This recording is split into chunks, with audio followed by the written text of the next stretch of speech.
السلام علیکم ورحمت الله وبرکاتو. ګران زده کوونکو د فزیک بله جلسې ته تاسو ښه راغلاست. زموږ د نن ورځ موضوعات څه دي؟ وکتورونه دي، مساوي وکتورونه دي، مخالف وکتورونه دي. راځئ چې خپل درس ته لاړ شو. یعنې موږ اول د وکتور تعریف ته راځو. وکتور جهت لرونکی قطع خط ته ویل کېږي. یعنی هر څه چې جهت ولري دې ته موږ وکتور وایو. لکه دغه خط څه دي، ګورو څه جهت لري، یعنی یو قطع خط ده خو جهت لري، دې ته موږ وکتور وایو. د وکتور جهتونه څه دي؟ د خپل وکتورونه څه دي؟ د جهتونو د ښودلو لپاره کارول کېږي. لکه د مثال په ډول دلته موږ لیکو یو A حرف ده او بل B حرف ده. دلته دغه تیر چې موږ ایستلی، یعنې د A خوا نه B خوا ته جهت منتخب، یعنې وکتور جهتونو د ښودلو لپاره کارول کېږي. او لوري د فزیک مقدارونو د عمل ښیي. د مثال په ډول دغه قطع خط ده، د مثال په ډول لکه د A زبر قطع خط ده. د دې ګورو چې مبدا د A نقطې خواته دي او خپله لوري چې ده د B نقطې خواته دي. یعنې خپله قطع خط څه دي یا وکتور په فزیک کې موږ ته مقدار ښیي، خو په عمومي ډول موږ ته جهتونه وکتور ښیي. وکتورونه څه دي؟ مختلف انواع لري. په فزیک مضمون کې موږ څه ده ډېره مشهوره ده، یو مساوي وکتورونو سره ډېره کار لرو او بل مخالفه وکتورونو سره. اوس راځو مساوي وکتورونو باندې. دا مساوي وکتورونه داسې وکتورونه دي چې اوږدوالی لوري یو شان دي.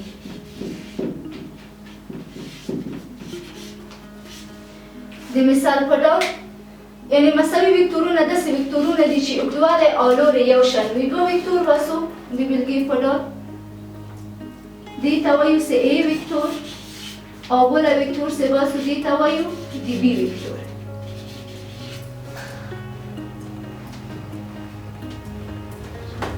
دې ته وایو B وکتور. ګرانو زده کوونکو تاسو هم دلته ښه ځیر شئ. A وکتور څه دي؟ B وکتور سره هم اوږدوالی مساوي ده او هم لوري په یو جهت کې دي. دا پورته خواته روانه ده، د دې جهت هم پورته خواته روانه ده. د دواړه مقدار هم یو شان ده. لکه که A وکتور 2 اوسي، B وکتور هم 2 سانتي متر ده. که A وکتور 4 اوسي، B هم 4 سانتي متر ده. یعنې د دواړه مقدار او لوري مساوي ده. دې ته موږ ویلی شو مساوي وکتورونه. اوس راځو په مخالفه وکتورونو باندې یا متقابله وکتورونو باندې. داسې وکتورونه دي چې مقدار یې مساوي خو لوري مخالف وي. د بېلګې په ډول ګرانه زده کوونکو تاسو ښه ځیر شئ. د دې مثال ته دوه وکتور لرو لکه A وکتور، بله وکتور څه لرو؟ B وکتور. ښه زده کوونکو دې مثال ته ځیر شئ. دلته وکتورونه مقدار مساوي دي. که A وکتور 3 وي، B وکتور هم 3 ده. که A وکتور 4 وي، B وکتور هم 4 سانتي متر ده. دلته فرق یې په څه شی ده؟ دې ته ولې موږ مخالفه وکتورونه وایو؟ د دې لپاره دې ته موږ مخالفه وکتورونه وایو چې د A وکتور ته وګورئ جهت په دې خواته روان ده، ښکته خواته، او د B وکتور ته وګورئ جهت یا هغه مقدار خپله جهت چې دي پورته خواته روان دي. یعنی خپله د یو بل په مقابل یا مخالف کې قرار لري. نو ځکه دغه وکتورونو ته موږ مختلفه یا متقابله وکتورونه وایو. د وکتورونو مجموع کله چې موږ دوه وکتور یو بل سره جمع کوو بیا هم یو نوی وکتور ترلاسه کېږي. یعنی د دوه یا درې وکتورونو جمع د وکتورونو حاصل جمع چې کوم وکتور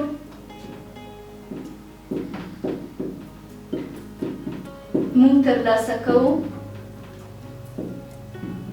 یو نوی وکتور ده. یو نوی وکتور دی. یعنی کله چې دوه وکتور یو بل سره مونږ جمع کړو، کوم وکتور چې لاسته راځي هغه بیخي متفاوته وکتور وي، یعنی بیخي د دوه وکتورونو نه فرق لري. چې مونږ کولی شو په دوه طریقه وکتورونه جمع کړو. یو چې دي متوازی الاضلاع ده، دوهم چې دي د پولي ګون یا د څو وکتورونو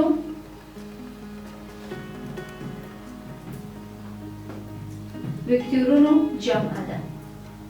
په لومړۍ طریقه کې متوازی الاضلاع وکتورونو کې مونږه په دې وکتورونو کې هغه وکتورونه جمع اوسي یوازې دوه دانه اوسي. یعنې کله چې دوه وکتور اوسي، کله چې دوه وکتور اوسي. دوه وکتور اوسي مونږ په متوازی الاضلاع طریقه باندې دا جمعو. په ټولو وکتورونو باندې هغه وکتورونه جمعو چې د دوه څخه زیاته اوسي، یعنی د دوه څخه زیاته وکتورونو اوسي. اوس راځو بیلګې ته.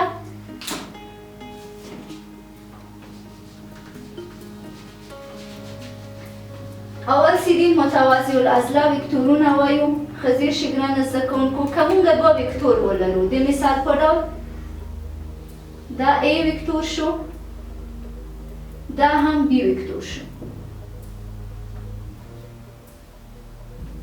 یعنی موږ دوه وکتورونه لرو، که د دوی مبدا موږ مشترک کو، د دې محصله موږ پیدا کوو چې دوه وکتورونه څنګه یو بل سره باید جمع کو. د اولی وکتور سیدی د شروع نه اخلو تر بله وکتوره پورې خط باسو. دغه قطعه خط چې موږ ترلاسه کړل، دغه بله وکتور د سیدی ته موږ سی وکتور ویلی شو. یعنی سی وکتور سیدی سی وکتور مساوي دي د A وکتور جمع B وکتور. یعنی که A وکتور B وکتور سره موږ جمع کو، B وکتور سره کوم وکتور چې موږ ترلاسه کوو هغې ته سی وکتور وایي. یعنی د دوه وکتورونو حاصل جمع نه بیرته یو نوی وکتور ترلاسه کیږي. که دې ته همداسې عادت کیدو، لکه A وکتور سیدی مقدار 3 سانتی متر ده، B وکتور سیدی مقدار 2 سانتی متر ده. اوس دلته موږ سی وکتور پیدا کوو چې سی وکتور د دوه وکتورونو د مجموعه څخه لاسته راغلی سي. د سی وکتور مقدار څومره دی؟ عیناً د دې فرمول نه کار اخلو. سی وکتور مساوي کیږي د ای قیمت څو ده ګرانه زده کوونکو؟ 3 سانتي، 3 سانتي متر جمع د بي وکتور قیمت یې څو ده؟ 2 سانتي متر ده، 2 سانتي متر. سی مساوي کیږي، یعنی سی وکتور سیدی مساوي دي. 3 سه 2 سره جمع کو څو کیږي ګرانه زده کوونکو؟ 15 کیږي، یعنی 15 سانتي متر ده. موږ دلته د سی وکتور قیمت پیدا کړله. د سی وکتور قیمت 15 سانتي متر ده چې سی وکتور د A وکتور او B وکتور حاصل جمع څخه لاسته راغله. اوس راځو دوهمې ډول ته، چې هغه د پولیګون طریقه ده.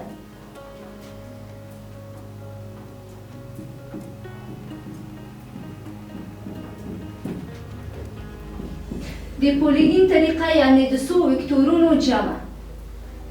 د څو اوس راځو مثال ته. که موږ یو وکتور ولرو د A وکتور په نوم باندې، A وکتور دغه چې دی زموږ A وکتور شو. بله وکتور چې لرو د اول وکتور د بشپړولو نقطې څخه شروع کیږي پورته ځي، دې ته وایو B وکتور. که بله وکتور د B وکتور د بشپړولو نقطې څخه شروع شي، یو بله وکتور ترلاسه شو چې دې ته وایو موږ سی وکتور. که همداسې دا 3 وکتور شو، که 4 وکتور ولرو د یو وکتور د بشپړونکې نقطې څخه شروع ادامه ورکوو ورته، چې دې ته وایو ډي وکتور. دلته اوس ګرانه زده کوونکو څو وکتوره شو؟ A وکتور 1، B 2، C 3 او D هم 4. یعنی دلته موږ 4 وکتورونه لرو چې د دې 4 وکتورونه حاصل جمع موږ پیدا کوو.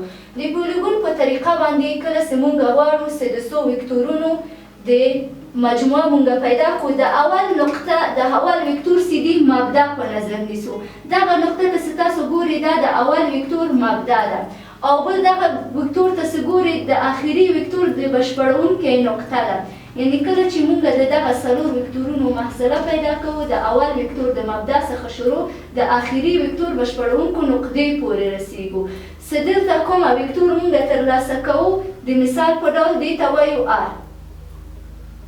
یعنی دغه R وکتور چې موږ ترلاسه کړله دا د A وکتور، B وکتور، C وکتور او D وکتور د حاصل جمع څخه لاسته راځي. یعنی څرنګه ښه ځیر شي تاسو ګرانو زده کوونکو، R مساوي کیږي R وکتور مساوي کیږي دغه وکتور A وکتور جمع B وکتور جمع C سی وکتور جمع ډي وکتور. یعنی څلور وکتورونو یو ځای شو څه آر وکتور منځته راغله. نو موږ ویلی شو چې آر وکتور چې دي د دغه څلور وکتورونو مجموعه ده. که دغه وکتورونو ته موږ قیمت ورکړو د مثال په ډول زمونږ ای وکتور چې دي 2 سانتي متر اوږدوالی 3 سانتي متر اوږدوالی لري. بي وکتور چې دي 2 سانتي متر اوږدوالی لري. سی وکتور چې دي 4 سانتي متر اوږدوالی لري. ډي وکتور چې دي 1 سانتي متر اوږدوالی لري. اوس موږ آر پیدا کوو چې هر 100 سانتي متر اوږدوالی لري. آر مساوي کیږي آر وکتور د ای وکتور قیمت څو دي وضع کوو 3 جمع د بي وکتور قیمت څو دي 2 دي جمع د سی وکتور قیمت څو دي 4 دي جمع د ډي وکتور قیمت څو دي یو د یو لیکو د ډي په ځای. اوس دلته مساوي ده موږ آر وکتور پیدا کوو چې قیمت یې څو دي. 3 چې 2 سره جمع شي څو کیږي 15. 15 چې 4 سره جمع شي څو کیږي 9. 9 چې 1 سره جمع شي څو کیږي 10 کیږي. یعنی زمونږ د محصله وکتور یا کومه وکتور چې د دغه څلور وکتورونو له مجموعې څخه موږ ترلاسه کوو د هغې مقدار چې دي 10 سانتي متر دي. یعنی موږ د آر وکتور قیمت چې دي 10 سانتي متر شو. که ای وکتور 3 که بي وکتور 2 که سی وکتور 4 که ډي وکتور 1 سانتي متر وي زموږ د محصله وکتور چې دي مجموع قیمت سره وځي 10 سانتي متر کیږي. ګرانه زده کوونکو دا و د فیزیک بله جلسه. تر بله جلسې پورې تاسو الله پاک ته سپارم. ښه وخت د خدای په امان.